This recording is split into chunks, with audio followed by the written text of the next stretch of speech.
Well, Jennifer Krueckeberg is the lead researcher for Big Brother Watch. Jennifer, good morning to you. Welcome to Monday's Breakfast Show. Good morning, Mark. Anything, they say, it happens, but, that's the deal, but they protect us from the worst bits. Is there anything for us to worry about? Well, I think prevention is always better than cure, really. What we've seen in the data that we received from West Oxfordshire Cheltenham Cotswold Council was that at that point they didn't really have mandatory training for the staff. And quite often humans are the weakest link in the cybersecurity world. So, as the intro said, a lot of cyber attacks come in as phishing emails, and it's quite easy for people to click on these.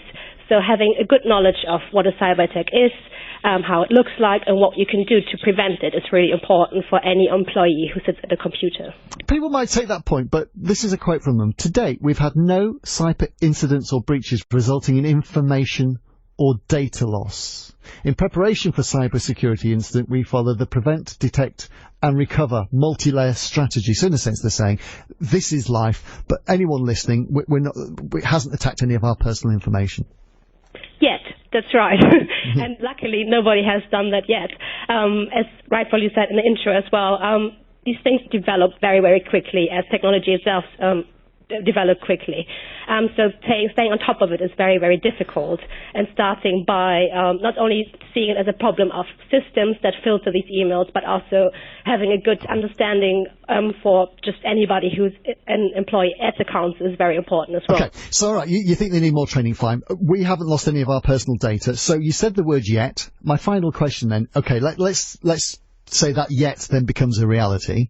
What's the worst thing can happen to people this morning tuning in about our data with our local councils if something then is done with our data? What's do we need to worry about?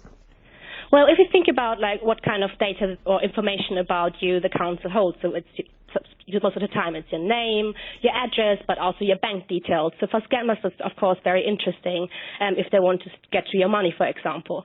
But on the other hand, there's also information about the most vulnerable people in our society that councils hold. For example, if you're on welfare, there's information about people with mental health issues, vulnerable people, vulnerable children, and this could of course be exploited by criminals or even terrorists.